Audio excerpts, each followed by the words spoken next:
함께 기도하시겠습니다. 참 좋으신 하나님, 이 시간을 통하여 또 하나님의 말씀을 듣길 소망합니다.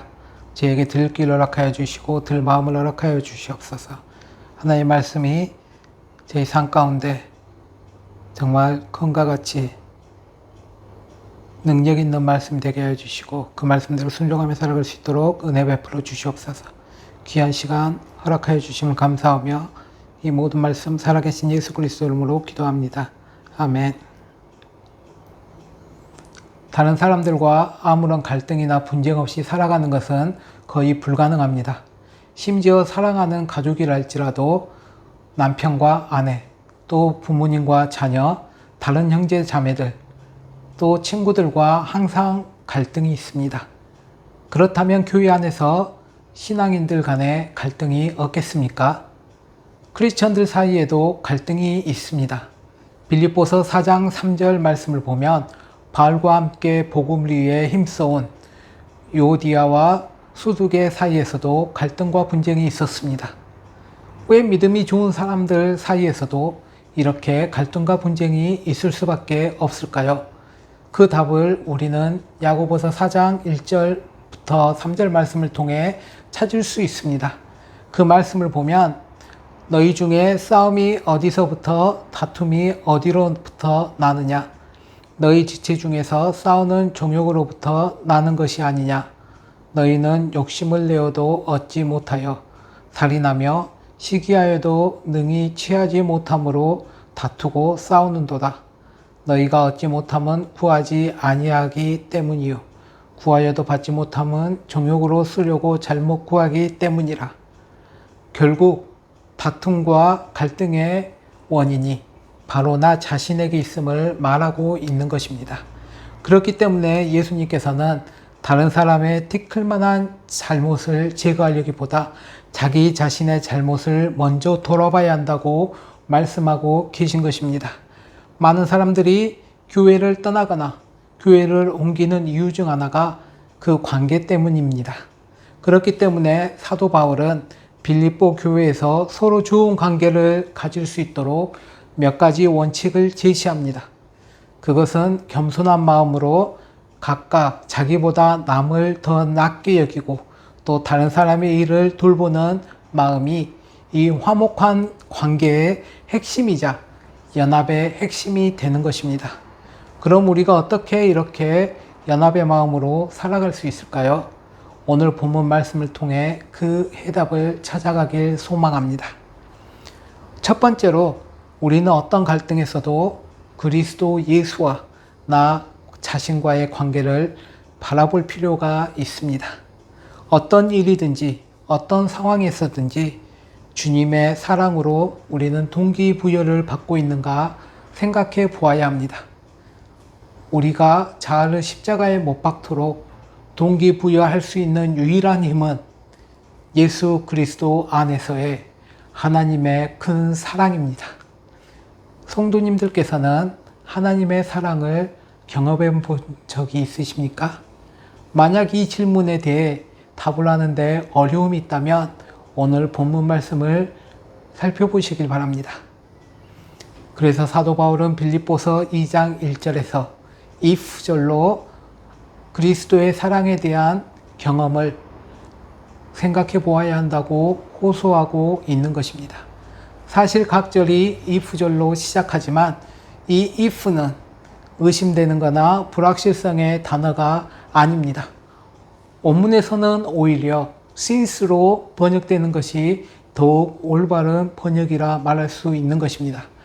바꾸어 말하면 복음에 합당한 삶, 즉 우리가 그리스도를 선포하는 사명에 비추어 볼 때 우리가 그리스도와의 연합으로 어려울 때에 격려해 주거나 또 다른 사람에게 사랑으로 위로해 주거나 또 그리스도 안에서 서로 교제하고 또 하나님으로부터 긍휼함과 자비하심을 우리가 받았다는 것을 의미합니다.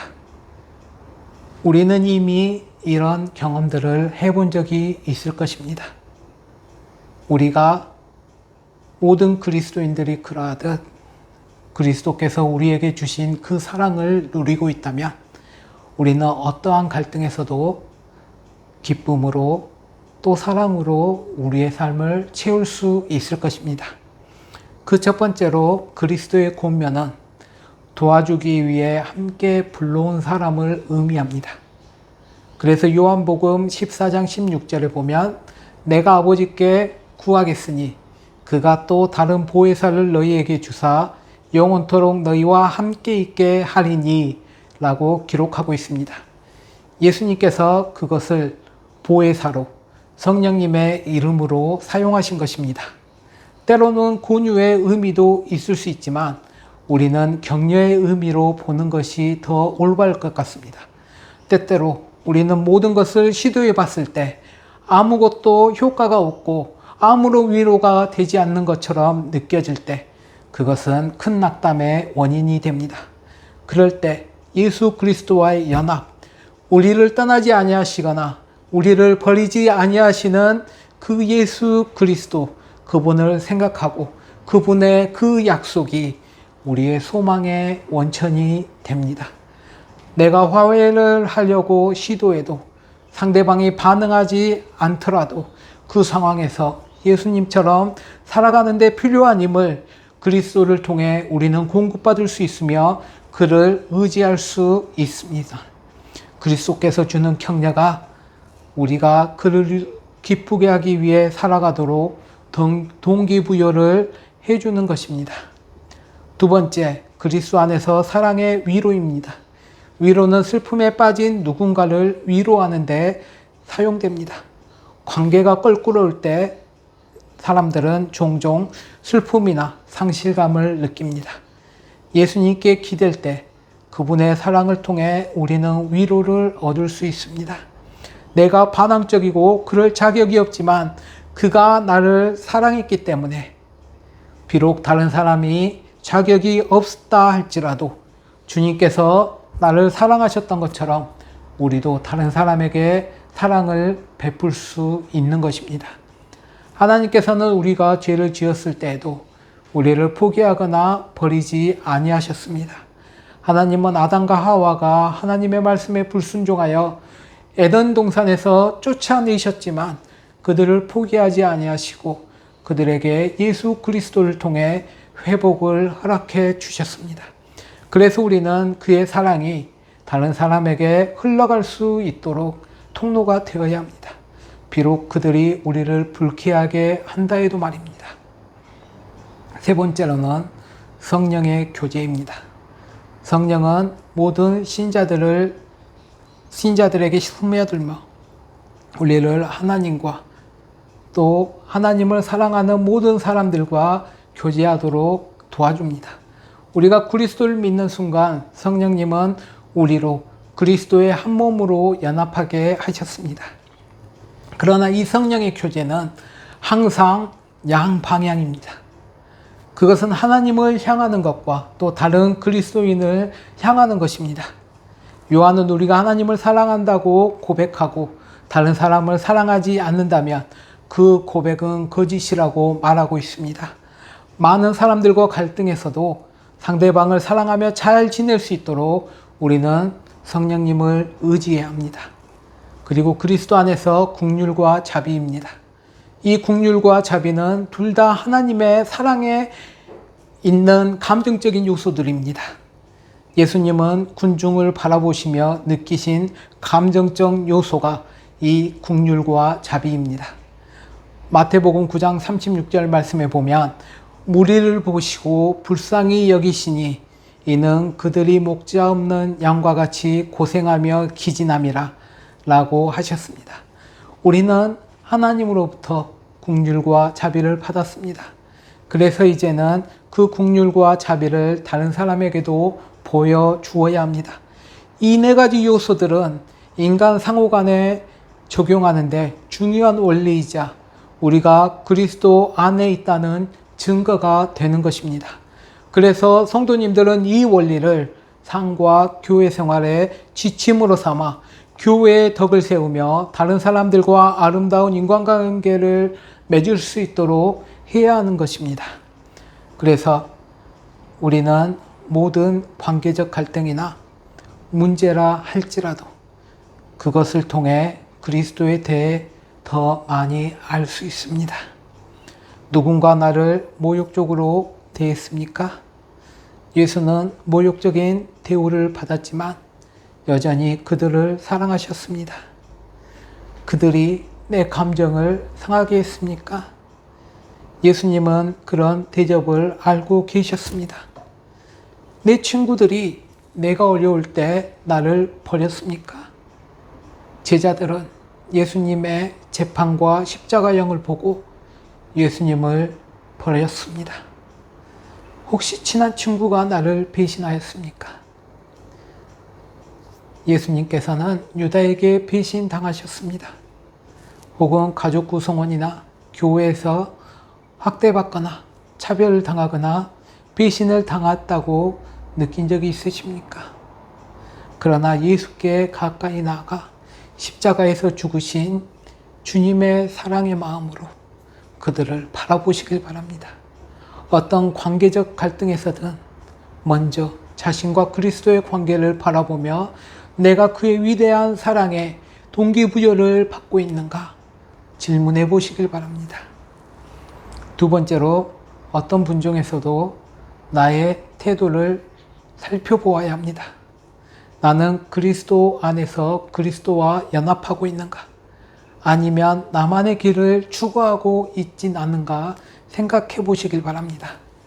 빌립보서 2장 2절 말씀을 보면 마음을 같이하여 같은 사랑을 가지고 뜻을 합하여 한 마음을 품어라고 4개의 구문으로 나열되어 있습니다.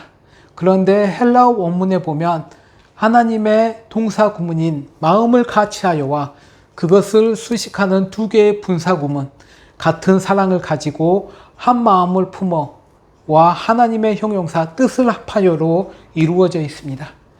쉽게 말하면 서로 다투지 말고 하나가 되라는 그 연합을 강조하고 있는 것입니다. 예수님께서는 우리가 연합하길 원하셨습니다. 그래서 예수님께서 십자가에 달리기 전에 이렇게 기도하셨습니다. 아버지여, 아버지께서 내 안에 내가 아버지 안에 있는 것 같이 그들도 다 하나 되어 우리 안에 있게 하사 세상으로 아버지께서 나를 보내신 것을 믿게 하옵소서. 신자들이 하나가 되는 것은 우리의 존재의 이유인 것입니다. 하나님께서는 남자와 여자가 다르지만 둘이 하나 되어 한 몸을 이루게 하셨습니다. 또 교회도 예수님이 머리가 되시고 또 우리는 몸이 되어 지체가 되어 한 공동체, 한 가족, 한 성령, 한 백성으로 만드신 것입니다. 그래서 4절의 기쁨을 충만하게 하신 말씀이 하나가 되어 그 가운데 기쁨을 누리라고 말씀하고 있는 것입니다. 여기서 마음이라는 단어는 태도라는 뉘앙스를 지닌 동사입니다. 주로 빌립보서에서 사용되고 있습니다. 이 태도와 기쁨 사이에는 직접적인 연관이 있습니다.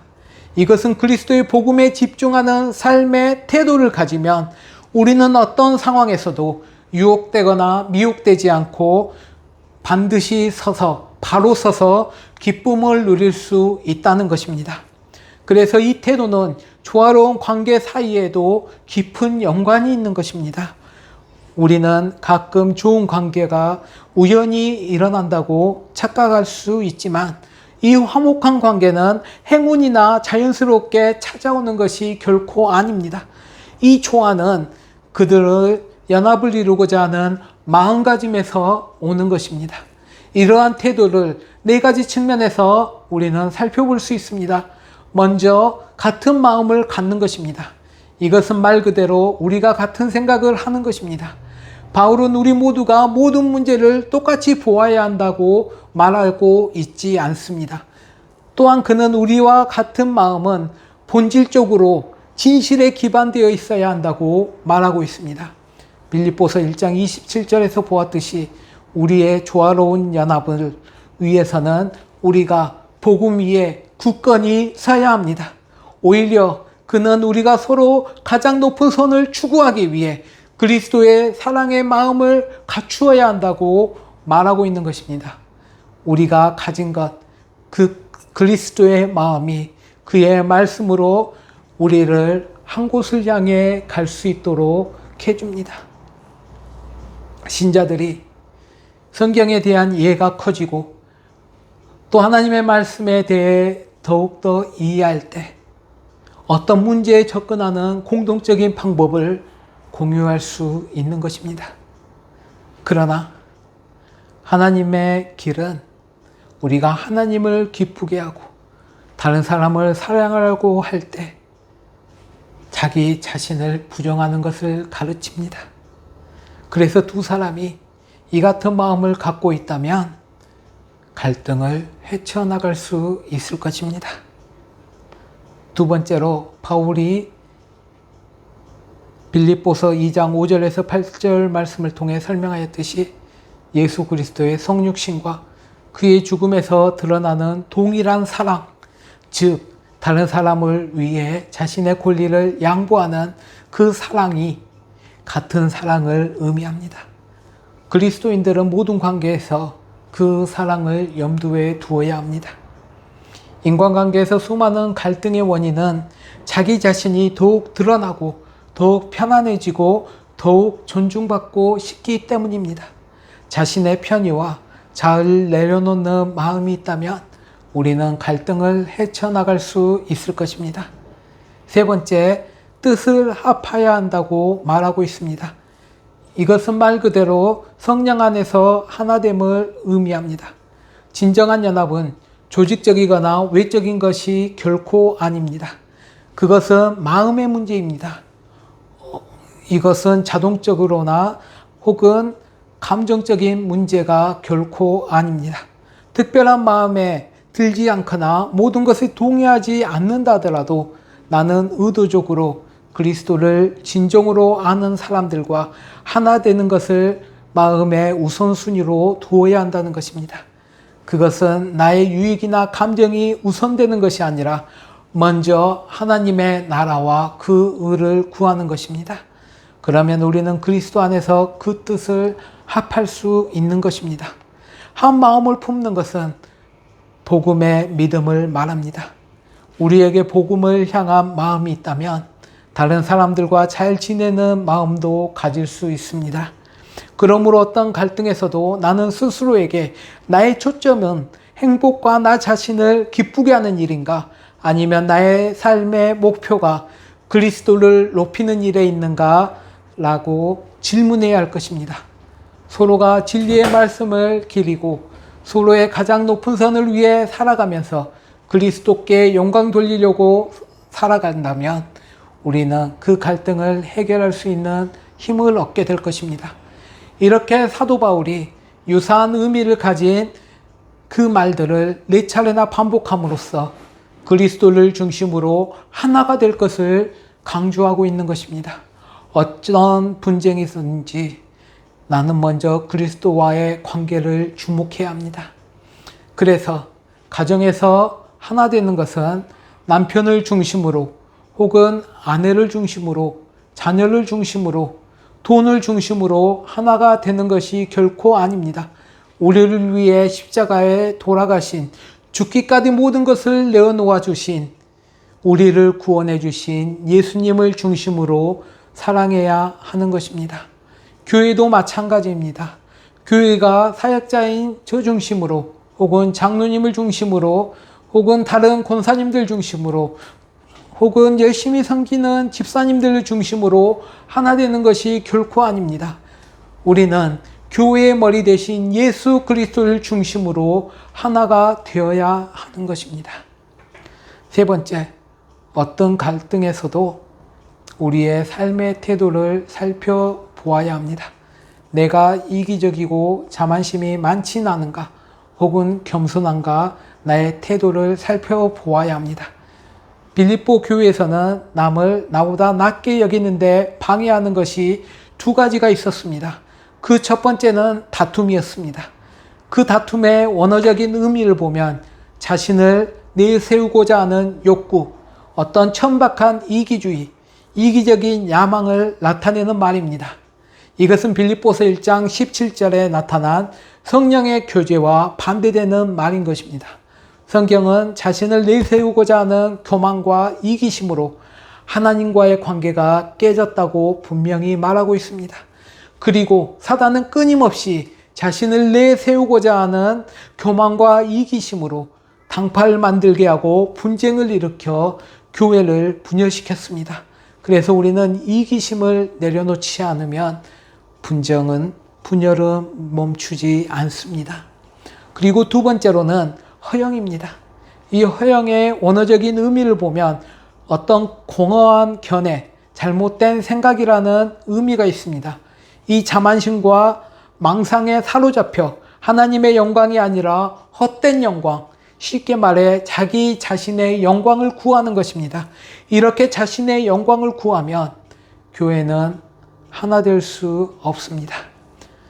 그럼에도 세상은 갈등을 해결하기 위해 자신의 권리를 옹호하고 또 단호하게 자신이 원하는 것을 위해 협상하고 또 적절히 자존감을 갖도록 가르치고 있습니다. 물론 이러한 기술 중 일부는 조화가 잘 이루어질 때 한 사람의 욕구와 다른 사람의 욕구의 균형이 맞는다면 작용할지도 모르겠습니다. 그러나 이러한 세속적인 방법으로는 우리는 도저히 연합을 이루어낼 수 없습니다. 그래서 사도 바울은 모든 기독교인들이 어떤 일에 다툼과 허용으로 해서는 안 된다고 그는 빌립보서 2장 3절 말씀을 통해 말하고 있습니다. 다툼과 허용은 이기적인 인간의 야망에서 나온다고 그는 빌립보서 1장 17절에 기록하고 있습니다. 갈라디아서 5장 20절에서도 같은 소리로 말하고 있습니다. 육체의 소욕에서 같은 단어들을 사용하면서 그것들이 직접적인 조화로운 관계, 성령님의 안에서 살아가는 그 삶에 아무런 도움이 되지 않는다고 말하고 있습니다. 그래서 우리는 다툼이나 허용으로 행동해서는 안 됩니다.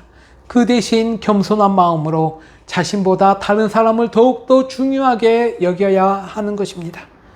그래서 어거스틴은 그리스도인에게 필요한 것은 첫 번째도 겸손, 두 번째도 겸손, 세 번째도 겸손이라고 말하고 있습니다. 겸손이야말로 신앙 공동체를 연합할 수 있도록 하는 열쇠가 되는 것입니다. 그러나 우리가 교만하면 넘어지고 추해집니다. 교만은 하나님과 원수가 되는 것입니다. 베드로전서 5장 5절 말씀을 보면 하나님은 교만한 자를 대적하시되 겸손한 자에게는 은혜를 주시느니라 라고 기록하고 있습니다. 그 어느 것 하나 하나님께서 우리에게 주시지 않는 것이 없습니다. 그 모든 것이 하나님의 은혜입니다. 우리는 아무런 은혜를 받을 만한 자격이 없지만 하나님께서는 우리에게 아무런 조건 없이 선물로 우리들에게 허락해 주셨습니다. 심지어 우리는 그럼에도 불구하고 구원마저도 우리의 성품이나 우리의 노력으로 이루어낼 수 있다고 생각할 때가 너무나도 많습니다. 우리가 너무나도 잘 알고 있는 것처럼 구원도 하나님께서 우리에게 주신 선물입니다. 그래서 우리의 힘이나 노력으로 얻을 수 있는 것이 결코 아닙니다. 그렇다면 우리가 하나님께로 은혜를 받았으므로 그 은혜를 다른 사람들과 함께 누릴 수 있어야 합니다. 따라서 모든 갈등 가운데 우리는 자신을 낮추며 다른 사람을 존중해야 하는 것입니다.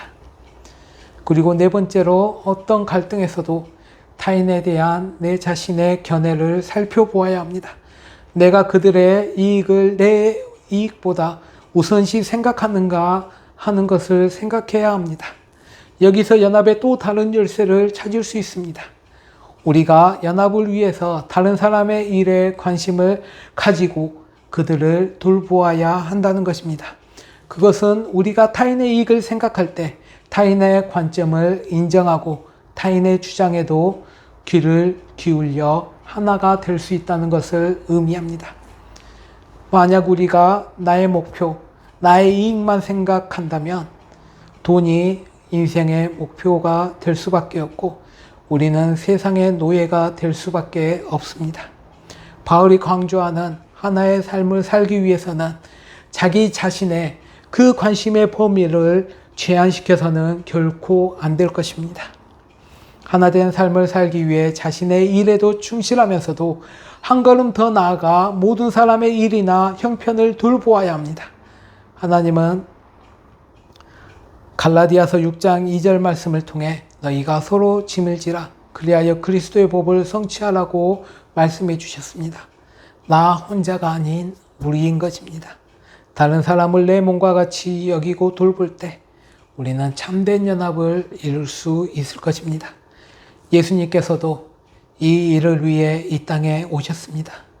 그래서 우리도 예수님께서 하셨던 것 같이 그렇게 하면 됩니다. 빌립보서 2장 1절의 말씀과 같이 그리스도 안에서 권면함으로 다른 사람을 도와줄 수 있습니다. 교회 안에서 믿음이 연약한 사람이 있으면 그들이 소외되지 않도록 그들을 권면하며 격려하며 그들을 위로해 줄 수 있습니다. 또 영육간에 고통에 빠진 사람이 있다면 그들을 격려해 주고 혹은 잘못된 길로 가고 있는 사람이 있다면 그들을 사랑으로 설득하여 바른 길로 갈 수 있도록 돌보아 주어야 합니다. 그리고 성령의 교제를 통해 서로가 서로를 돌보며 서로를 사랑해 주어야 합니다. 뿐만 아니라 긍휼과 자비로 다른 사람을 도와줄 수 있습니다.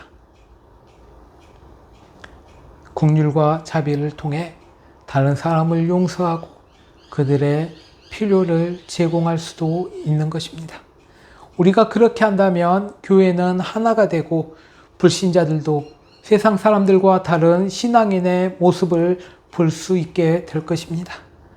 말씀 맺도록 하겠습니다. 하나된 삶은 자아를 존중하거나 자아를 주장하거나 자아를 옹호하지 않는 것입니다. 오히려 예수님께서 하셨던 것처럼 자신을 내려놓고 나보다 남을 더 높게 평가하는 것입니다. 이렇게 하나된 삶을 사는 것이 우리에게 주신 하나님의 명령이자 하나님께 자녀로서의 사명이 되는 것입니다. 우리가 왜 하나된 삶을 살아야 할까요? 이미 우리는 그리스도 안에 있는 사람으로 그리스도의 권명과 사랑의 위로, 성령의 교제나 긍휼이나 자비를 받았기 때문입니다. 만약 우리가 이것을 우리의 삶 속에 적용한다면 우리는 하나된 삶으로 하나님께 더욱 영광을 돌릴 수 있을 뿐만 아니라 그 가운데 진정한 기쁨을 누리며 훨씬 더 적은 갈등을 경험하게 될 것입니다. 오늘 하나님께서 주신 진리의 말씀을 통해 온전한 기쁨을 누리는 그리스도와 연합으로 정말 참된 기쁨을 누리며 조화로운 관계를 살아가시는 성도님 되시길 간절히 소망합니다. 우리 함께 기도하시겠습니다. 참 좋으신 하나님, 여전히 우리 마음에 있는 이기심과 허영과 다툼으로 인하여 다른 사람을 인정하지 못하고 사랑하지 못하며 섬기지 못하였음을 고백합니다. 이 시간 저희가 주님 앞에 또 회개하며 주님의 참된 사랑과 은혜를 구합니다. 주 하나님의 자비하심과 긍휼하심을 구합니다. 주 하나님, 이 시간 주님의 보혈의 피로 말미암아 저희 죄를 씻어주시고 저희에게 참된 평안과 기쁨을 허락하여 주시옵소서. 이제는 예수 그리스도와 연합함으로 저희가 그리스도 안에서 하나 되며 주님을 찬양하며 예배하기를 원합니다. 때로는 우리가 신앙을 인하여 고통을 당하고 시험을 당하며 핍박을 당한다 할지라도 저희가 그 안에서 기쁨을 누리길 소망합니다. 아버지 하나님, 저희가 이 시간을 통하여 하나님께서 저에게 주신 그 참된 삶의 모습을 깨달아 알게 하여 주시고 이제는 하루하루 예수 그리스도와 살아가는 저희들 될 수 있도록 은혜 베풀어 주시옵소서. 임마누엘 하나님의 그 약속이 저희에게 계속되고 있음을 깨달아 알게 하여 주시고 그 하나님과 함께 저희가 그 순례의 길을 기쁨으로 나가는 저희들 될 수 있도록 저희의 걸음마다 함께하여 주시고 축복하여 주시옵소서. 귀한 말씀 허락해 주심을 감사드리오며 이 모든 말씀 살아계신 예수 그리스도 이름으로 기도합니다. 아멘.